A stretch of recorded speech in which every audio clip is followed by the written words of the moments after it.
Now, if we begin to acquire knowledge and use wisdom, you can turn that around and it becomes a positive thing. So getting deals and moving is a great thing. But how is all of us having all these deals and we making all this 6-figure, 7-figure, but we still don't own nothing after all this time? We have to look, what does that mean? Well, it goes back to the mindset, because in the process of acquiring, it's not necessarily, sometimes people just want to be a part of the game. They just want to be in. They just want to flex. So they want to show that I can do something. Oh, I got a job so I can look like this. So a lot of people play the part. They're actors on the stage. Somebody behind the scenes is controlling how you maneuver. And on top of that, you mentioned blessing, right? So the definition that I pulled up here says, blessing, it says God's favor and protection. But you notice when you correlated it to, you mentioned feeling. Usually when bad things happen, no one ever refers to it as a blessing. Right. Even if that could have been protecting you from something, but we don't call it a blessing, because blessing when people utilize that term, is always in this jovial feeling state of happiness. Everything that's happening. Or getting something. They're getting something out of it. God bless me. So when you got fired from your job, that wasn't a blessing. When you got pulled over for speeding, that wasn't a blessing, because were you going to get into an accident and kill somebody? Like, we don't look at bad things in life as blessings. Once again, you see, but because we've been programmed to believe that blessings, 1 + 1, it always has to look this way. But sometimes you can run into tough times. You can be Joseph and go into the pit of the jail. That's the blessing, because that was the blessing, because that's where he became fortified, and then that's where the real Joseph came to fruition before he was taken out. So we gotta look at these things, because as you mentioned, because if you're always going by feelings are fleeting. Today you're happy, tomorrow you're not. Everybody wants to be in tip-top shape. If you could dunk, you wish you could dunk, but guess what? You have to do something in order to get to that point. You have to be disciplined. You have to go to the gym. You have to diet. You have to eat well. You have to do a lot of things in order to get to your most optimal self. But everybody just wants the result. But we don't want to go through the process to get the result. So we never say that the day-to-day grind, the discipline is a blessing. No, it's not until we get to our apex of like, oh, this is a blessing. I dropped 50 pounds. But the day-to-day, every day you had a chance to breathe was a blessing. Every day.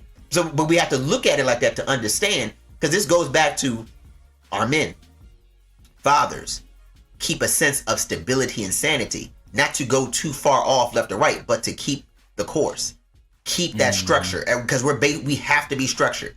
And another thing is, talking to these young guys, they're so fixated a lot of times on what's going on around them that they lose track or lose sight of what they need to be doing. And I get it. Is very difficult because there are a lot of things going on at one time. As you mentioned, when just using the example of, social media. Now, you don't have to be somewhere in order to be somewhere. You can experience things just at the click of a button, just from your computer, right? So because of this, people are always distracted. So something that you need to be focusing on is a lot, because it almost feels restrictive, like you're not in the know, you're not relevant. And that's a big thing in today's society. So when you talk about rappers, entertainers, anyone in the limelight, you mentioned Taraji, it's all about relevance. Because why do you work? Because in my mind, if you're that level, this is a question I always had when I was a kid. When is enough enough? Is it $10 million? If you have $10 million, you should be fine. But if you want to go buy a house for $10 million, now you got to struggle. Because you're living according to your capacity or your income level. So now, because you've grown up, so now you're not looking at the $300,000 house, because no, you can afford $5 million. But if all you're making is $5 million a year, you can't complain that you're spending all your money. You should have, once again, the wisdom, the understanding or the overstanding to say, you know what? I don't need to bite off too much than I can chew. Maybe let me stay humble. Let me stay in my lane, where then I have as you mentioned, the freedom.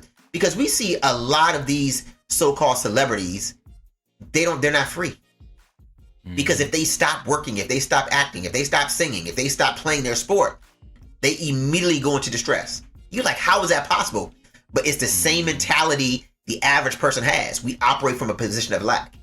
I remember, do you remember that football player, Carson Palmer? He paid for the he paid for the Bengals, the Yeah, white I quarterback. remember So Carson Palmer, because you remember the Bengals were perpetual losers.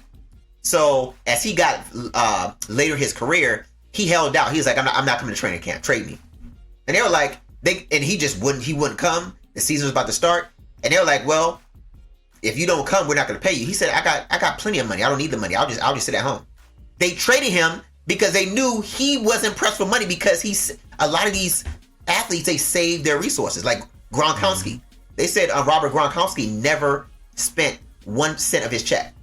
And he made over $50-60 million. He only spent his endorsements. So once again, he's not walking around with flash or doing anything crazy. You see him in a basic t-shirt. So they're willing, some people are willing to, I wouldn't say they're even suffering. In their world, they don't wear their success or shoulder.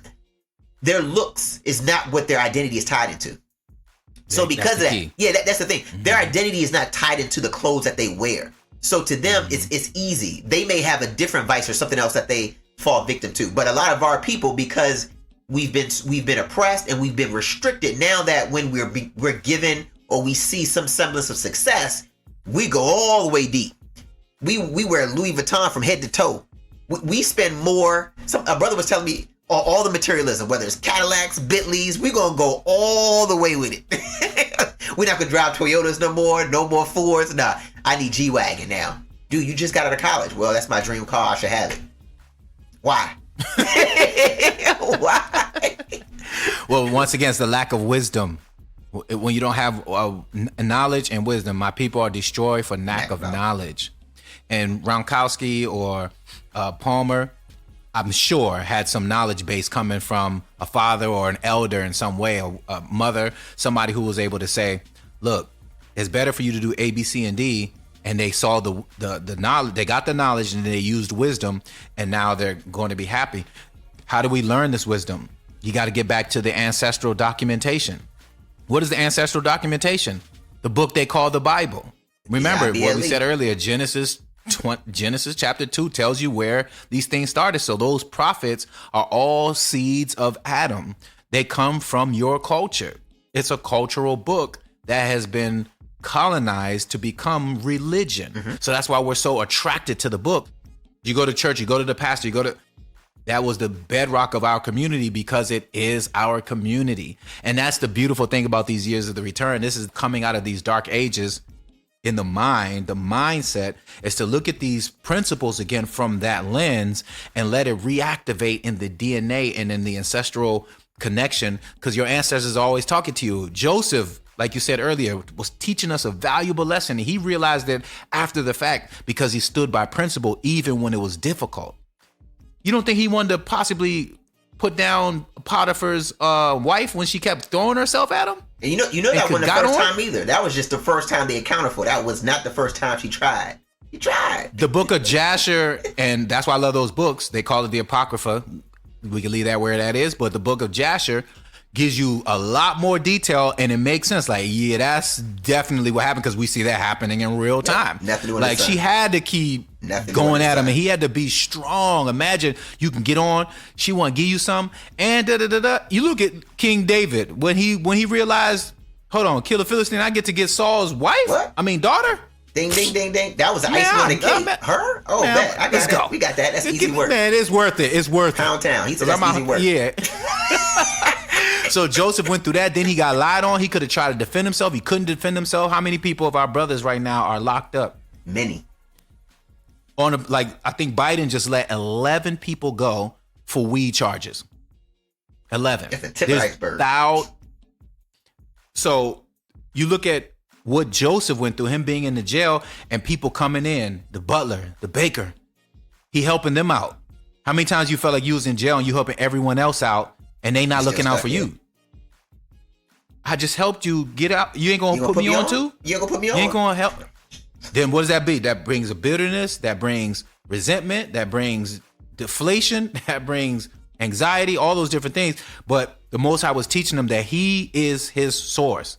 That's the knowledge. The fear of the Most High is the beginning of wisdom. Oh. Fear just meaning the acknowledgement that the Creator, who created everything, who's making everyone's heart beat, the fact that you can even hear me right now, the fact that I could speak to you and you can hear my voice, that's all the power of the creator. That's beyond human wisdom. The sun that's up there, the air that we're breathing.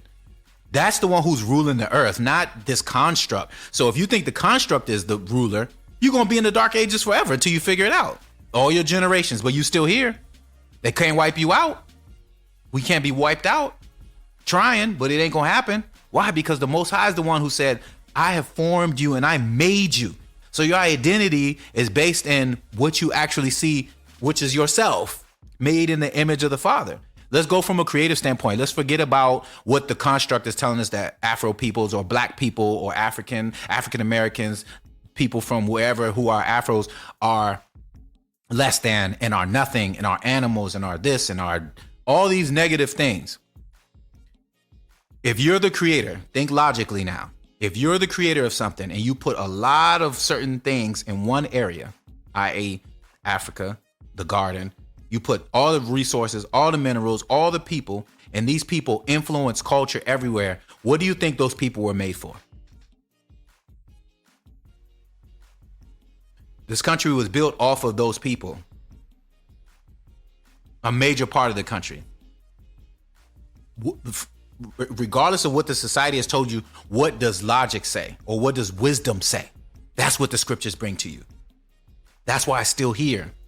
Oh, but it's white man book, da-da-da-da. Genesis chapter 2 says it's not a white man book. Has the white man put something on it? Yeah. But can you dig back in and find your space? And for all nations too. But I'm speaking specifically to the lost children, the lost firstborns, the ones who lost themselves, who are in this dark age, this dark time. Scripture said when you go outside, just imagine if you're the firstborn and you go outside, what is that going to bring? Ramifications. And if we keep you outside of covenant, keep you outside of wisdom, keep you outside of logic, outside of nature. You saw when we were at the farm, when those babies came to the farm, how they were connecting with the animals and connecting with the earth, changing them, automatically kicking back in. It's like your DNA is like fish out of water. As soon as the fish, you see that fish be flapping. Right back into the element. Shake. You're going to get gills kick right back in. Oh, that's where we at? Reconnect. That's it. So I mean, that's a good point you bring up, because when you're outside in your environment, you should expect chaos. So you're gonna be you in trouble all day. You are in trouble. So when you talk about the dark ages, is because it goes back to when you're in the perpetual state of confusion. Like there's nothing good that can come. You're surviving. You're trying to maintain order, but until, like you said, you get back into realignment, because the scriptures say, God is love, right? If you love me, keep my commandments. It's real simple. What are those commandments? So when we talk about the Bible and we talk about the family, there's a structure in place. But the structure that society always misses is God. They remove God from the element. Even in schools, no prayer in schools. They remove God from everything. And our households, we remove God and you put it there because we put that under religion, as if that's something totally separate. You're a spiritual being. How can you remove, like, if you're created in the image, if you believe you're created in the image of God, because that's the other part of it. People don't believe. Why don't they believe? Because we have a lot of mundane, we call them zombies or dead people walking who don't believe in the real form of life. Because the real fulfillment of life, of who you are in totality as a person, you're very complex. You're multi-dimensional as an average human being. But we don't understand that, because so this is why we lean towards what people say. We lean towards what things are thrown or hurtled our way. And we give power to it, and then we become slave to it. Now you become slave to something. What is that? That's idolatry. Now you're worshiping something other than what you're supposed to be worshiping. So when you go back to the farm and stuff, this is why nature corrects everything. Because if you just sit quietly and just look at nature, nature does what it's supposed to do. The birds of the air, the fish of the sea, just the trees, everything works in unison. But we have mind, intellect, brains, and we bring all this confusion because we refuse to operate in the simplicity of life. So when we go back to what are our ambitions, what are our goals? What your goals should be to what? Focus and serve God. When you have a family, serving and building the household is serving God. Everything you do should be working towards the outbuilding or the growth of the next generation. It's not about you. That's one thing we got to realize. It's not about you. So that's why in today's world, the way I see it, especially when you start to talk about the roles and responsibilities of a man, this is why people flee, because it seems like, man, that's a lot. Why I got to do all that? It is. It's a lot. But if you're a CEO of a company, you're up against so much too. That's true. If you're a CEO of a company, it's your responsibility to cover everybody below you. Everybody wants to be a CEO, have that name, and you want the money, but you don't want the responsibility. So if you don't want the responsibility, then take your name off the plat. You can't. You're not worthy for that position. So you got to understand. If you look at it through the lens of the world, nothing is going to be pleasing. In your eyes, it won't be a blessing to be the true blessing you're supposed to be, because you're looking at it out through the wrong lens. This is not the way it's supposed to be. And you made a great point about getting back to nature. That's why we say back to Eden. Genesis chapter 1 talks about all of creation. Chapter 2, where the garden and where the Most High formed and created us, created humanity in the garden, east Ethiopia, Genesis chapter 2, verse 13. As he formed man, he put him to what? Take care of the earth. Yep. What is the most powerful resource for humanity? Is the earth. The earth is alive. We're supposed to be taking care of the earth, right? And once you lose sight of that and you're taking care of variations of the earth, i.e. a car, or you want to get a computer, all these things, that's all that stuff you want is still coming from the earth. So you want to deal with middlemen, you want to deal with the process, but not the source, then you're always going to be secondary. You're not operating in wisdom. Most High's like, I gave you dominion over the whole earth, but you want to be like everyone else. You want to fight for things that are the product of the source that I'm giving you. You have the source. You have the source of the material. This is what I'm saying is the Dark Ages. It's a mental stronghold.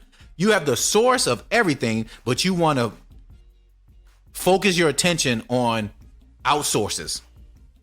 Focus on that. As a business, can a business like that run?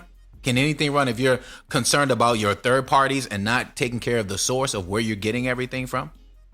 And nature, all of it has value. The flies, the nets, the mosquitoes, the rats, every single thing you see does what it's supposed to do. The cows, what do? They sit there, they eat, they chew, they release, fertilize. And the earth fertilize. They give you food, clothing, all through that animal. That's why having stock was the most important thing. And at the end of the day, when these systems, these constructs that man has made and conformed from their imagination, that's the power of human beings, that we can conform these high rises, these buildings, these all these different things. But once you go outside of nature, do you think that high rise in New York is going to last longer than the pyramid that's been up for 10,000 years? It won't. So what is that science? What is that quote unquote education? What is that? That's within you. How do we get back to that? We have to first get back in the right alignment, which is wisdom. Genesis chapter 3. What does Satan try to do? Or the negative energies try to do? Or negative people or enemies or haters? What do they try to do? They try to get you off your source. Distraction. Because if I can get you off your source, I got you vulnerable. Yeah. I just starve you out like they doing in these wars. What do? Take the food supply. I'm gonna starve you out. I don't even gotta throw a bomb. If I take out your food supply, you're done. And that's it can be just that simple. Food and water, got him. Once I get you, because I know you need that to survive. So why aren't we focused on things that are for survival? First, securing that. Secure that first. Then you get all the cars, money, all that stuff you have. Because if you don't secure that, you're already behind the 8 ball. It's just a matter of time. Oh, we're gonna starve him out. We give him all this money, we give him all this stuff. And then once you get into your 80s, once you get toward a certain level, cut him. Put an allegation on him. Sexual assault. Whatever you want to do. Anything. Done. Anything. Finish Done. him. All that. One wise man, I heard a brother say, it takes 20 years to build trust and 5 minutes to destroy it. That's so true. And once the trust is destroyed, once they tarnish your name, now those demonic powers or those people or those haters are now, they've been in power, but now they're coming to crucify you. Now you can understand Christianity and the way it's been presented, all the symbols, how things have been put together to constantly put you at the bottom to be the under source to keep things running. So we source from you because we know you're the source, but We're not going to let you know your value. Well, so what's again? The point you just made, we're not going to let you know your value. The problem is, how don't you know your value? And the reason why I bring that question up is, if, let's say, what's a mineral right now that everyone is going after? Name one. Coltan. You said coltan? Mm-hmm. Let's say that. If that was plentiful in China, and the world needed it, you think China would be very quick to release it without cost, without gaining something out of that equation? I very sincerely doubt that. And if they're like, well, we're going to play by our own rules. But it goes back to, once again, when we're kids, people pleaser. We'll do whatever it takes to get the affirmation, to get the endorsements of this country, of that country, to y'all gonna pick us. It's like the person who never gets picked in basketball. He just wants to get in the game. They would sell their souls like Esau to get in the game. And you can see what happens generations down the road. Bad contracts, bad deals. And then now, 40 years later, you're like, how did we get to this point? Oh, well, 40 years ago, such and such thought it was a great idea to look short term. And now this is a situation we fall under. They have legal jurisdiction and litigation and contracts that we're obligated to. Now it has crippled us where we can't even expand anymore. But we're not thinking the long-term game because we're worried about a short-term gratification. So we can feel great, we can build, we can develop, we can do all this, but long-term, what is that? Is it really going to do anything? Is it benefiting society? Which is latched to identity, because you want to feel like you're somebody. You want to be like what? God. But if you don't know you already made in the image of God, if you didn't have a father or a mother figure or an elder who could tell you you already made in the image, you don't need no approval. Now, when you go to the schools, don't be trying to follow everybody. Well, come on, mom. Come on, dad. I know. But train up a child in the way they should go. And when they grow, because you put it in their hard drive, they won't depart. It's in their fabric construct, into their DNA, into their cell memory. And though they may wander off and such, at some point they're going to come to themselves, like the prodigal son said, I'm going back to who? My father. That's it. You got to come back to the fathers. So that's why it's even so important. And because of where our people are, that there's such a mandate on men to become fathers for many. Didn't the seed of Abram now is a part of the blessing? You will be a blessing to many, and you be a father of nations. So you older men in their 30s, 40s who have younger people underneath them, or you're impacting younger people, whether it be how we're doing it or how you may be doing it. You are important, because you may be the only male figure in someone's life that can save them from generations to come. Because every decision we are making, whether they tell you this or not, whether you believe it or not, whether you feel it or not, it is infecting or affecting or going to propel into your future, into the future generation. It's going to go past you anyway. So as you said earlier, Cole, everything you're doing is not just about you. You are just a conduit in a life stream that is going to end at some point, and then it goes on. Just like before you, your ancestors continue to do all the way from the beginning of time, you are still here. That's your value. Those are the principles that we need to start living by and beginning to teach and beginning to share, so that it begins to reconstruct. And what did the scripture say? Once again, what did the ancestral documentation say? He said, I will restore the years that the cankerworm, the palmer worm, the caterpillar, the locust. So if you go into each of those insects, they have their job and they do certain things in certain ways, nuances, right? You talked about the lion versus the tiger versus the puma versus the cheetah, all in the same families, but they have their own nuances and ways of being. And if America, as it claims to be, a united free for all, but what is the uniting factor? Everyone wants to be God. Everyone wants to be on top. That's the narrative. Now, if you take that, which there is truth to it, because remember, everything deception has to have truth to it. So I'm talking about focusing on the truth and knowing how to prune all the other pieces. Now you begin to flow in your divine nature, and then the money, the prosperity, the cars, all those things can be done with true understanding, true wisdom, and true longevity, so you can enjoy the things. We're not saying how to enjoy those things. Most High wouldn't have gave it to us if we weren't supposed to enjoy them. So I'm not of that persuasion, but I am, because of where we are in our state. We need to recalibrate, refocus, reassess, and move forward in wisdom.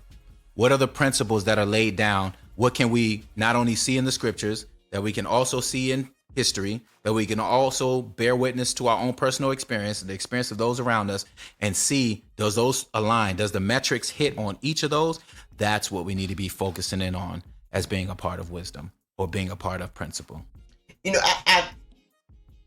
when I think of, like, when you just said that, you know, God created, I think man creates, just as when Moses went up to the mountain, they thought he was dead. So what did they do? They got antsy, they were impatient, and they built a golden calf. Why? They built their own God. A lot of the stuff that we do, we're involved with, they're all idols. That's true. To put it in a nutshell, that's true. The Bentley, whatever, these Lamborghinis, these are all excessive toys that people have created, and they become idols. This is why when people who are not wise decide, I want that, because they know that thing signifies something. It makes them feel, it puts them in a different stratosphere. People would see them as something, even though nothing about them has changed, but their mere association with that object is what they hunger after, which goes back to the internal workings of the dysfunction of what's going on. This is why these things are really, really tricky and dicey in our society, because, as you mentioned, it distracts us.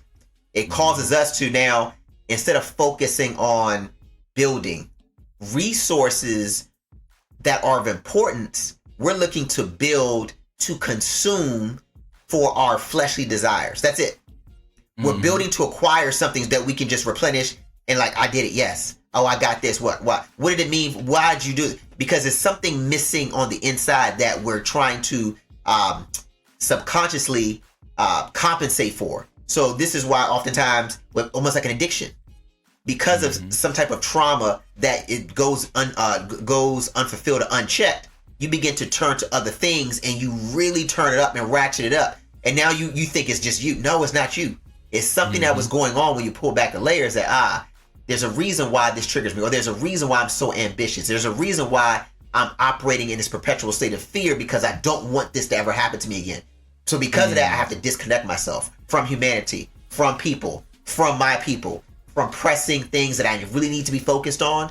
So we know how we use that term, such and such is a sellout. This is why people label people with those, because there's something that's missing there. That this seems very odd, because you seem to be successful and you're flourishing, but it looks like we call them empty souls. Something is missing somewhere. What is it?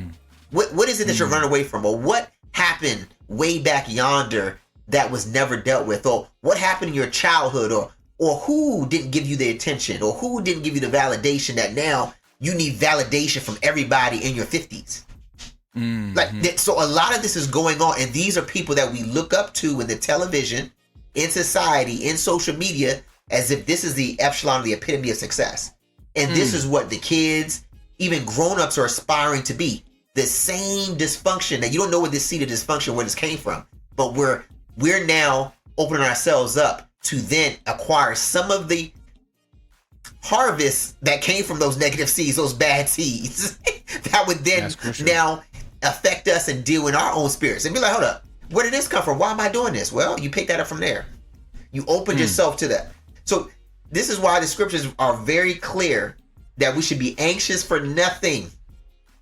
I know I do with my life. Whenever I sense that I'm pressed for something, I always pull back and just question myself. I have a conversation with myself. Why are you so pressed about it? Why you want that for? And because people are like, once you get it, I would talk myself out of it, because I shouldn't be pressed, because that's why am I going to stop heaven and earth to get that thing? So that means that thing means something. I need to get to the source of what that is driving me to do that. And then you can have I'm saying, you know what? I figured it out. Not going to touch that thing. Don't need it. I'm good. But everything has its source, and we got to understand what that source is. Because, brother, I'm telling you, in my life, I know your life and the people around us, there are certain blind spots and things that have gone unfeathered for years.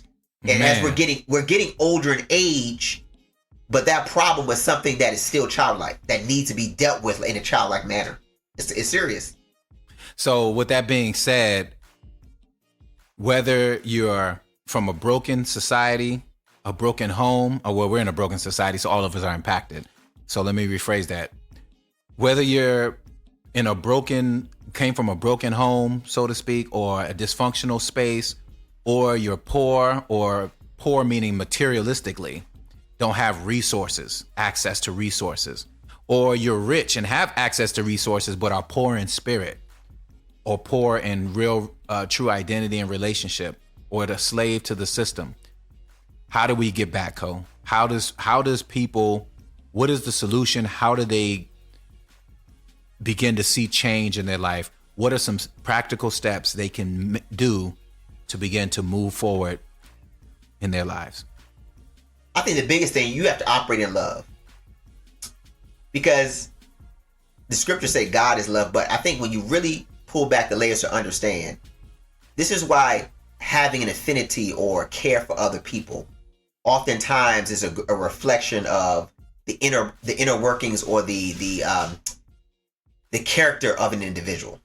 So one thing I would say is, for me, I can always look to get answers from the scriptures. I believe that book was written, whether you want to call it autobiography or historical reference point, but real life people who had real life issues, real life situations, you can see every aspect of your life in those scriptures.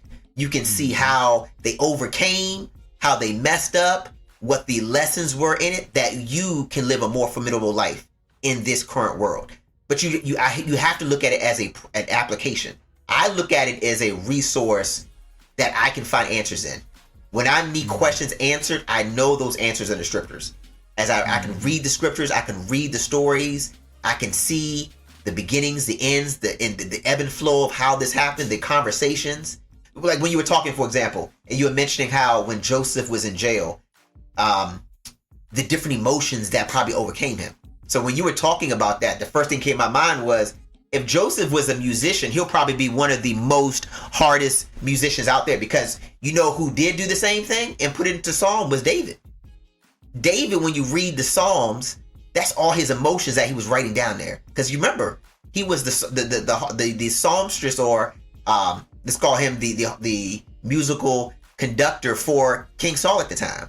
But he everything he said, it was in a song. That's how he was able to decompress. So when we look at some of the best musicians and artists on the planet, you listen to their words, it's heartbreak, it's struggle, it's things that people can relate to. That's what makes it so gratifying or so impactful. And it's the same thing in the scriptures. There are people in the Bible who have walked the face of this earth, who have gone through the same things you've gone through. You're not on an island all by yourself. And then you can see how, you want to talk about broken households, Samuel. We don't know who Sam's father was. We know his mom.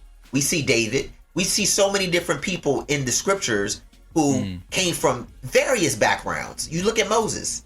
Moses with his sisters sent off into Egypt in a totally different environment. So we can't use our upbringing as an excuse. I look at it as a blessing, because that's your unique experience. When we went to the garden, for the various times we went to, I saw the joy and I saw kids having fun. But in my mind, from the West, I was like, but we call them poor. We call them poor. They don't see themselves as poor. We put that on them based on our privileged position of where we think we are and what we can do in comparison to who they are. But they're walking around joyous, fresh foods everywhere. They don't have the diseases that we have to battle. They're not deficient in vitamin D. They are plentiful. They're living a full life, where we're living here trying to figure out how we can be as free as them. So you see the trade-off, because everybody wants to be everybody else.